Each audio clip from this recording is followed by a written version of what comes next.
Hello again. Welcome back to the Desk of Trains. Desk of reviewing. I hope you all had a good Christmas break, Christmas, Hanukkah, whatever, holiday.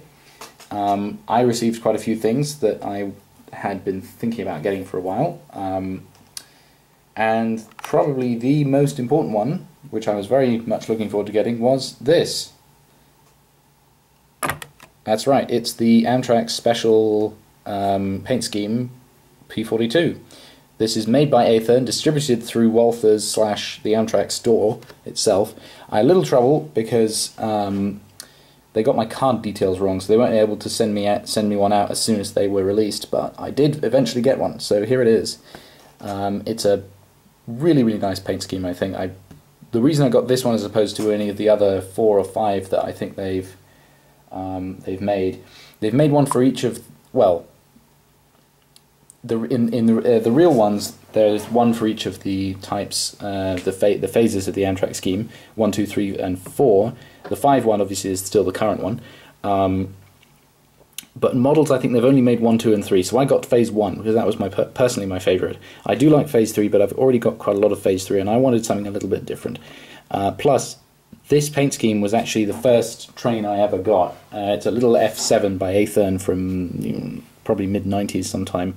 It's the old style kind of straightforward, no glazing in the windows, old blue box Aether F7, but it's in this paint scheme, so I thought, well, this has a little bit of sentimental value and also a fair amount of good history with the railroad, since this was its first paint scheme. Anyway,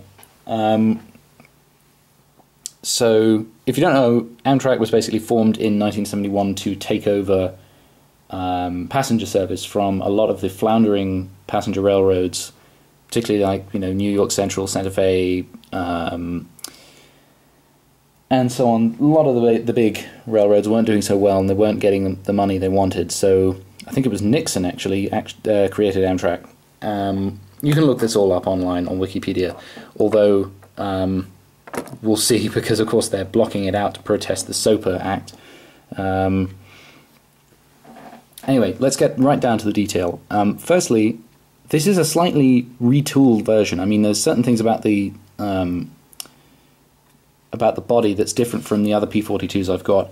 Obviously, the usual things are, I mean, all the glazing's in place. You don't have to worry about that. One interesting thing is there's no glazing piece right on the front there. They didn't put that on. I'm not sure whether that's on the prototype or not, or at least I think there may have been a slightly remodeled little light piece in the front. Obviously they've painted the little multiple unit caps. I think that's what those are. Really nicely they've done a little stars and stripes just by the cab there, as you can see. I really like this new camera because I can actually show these things straight away. And of course the amazing logo.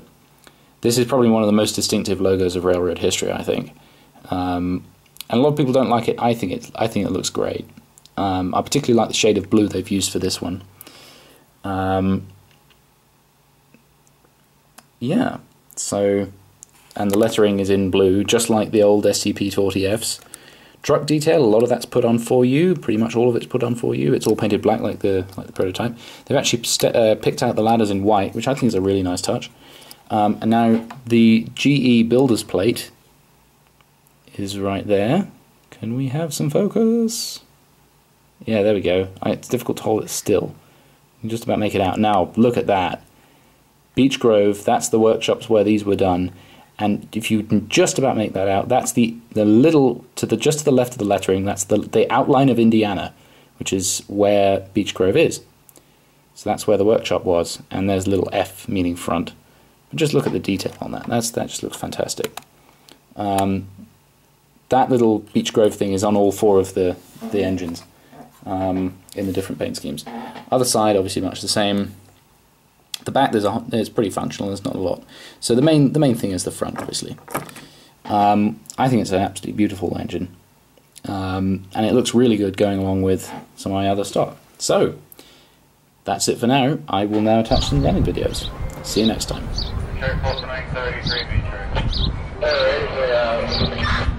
For the cheeseburger.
Bye.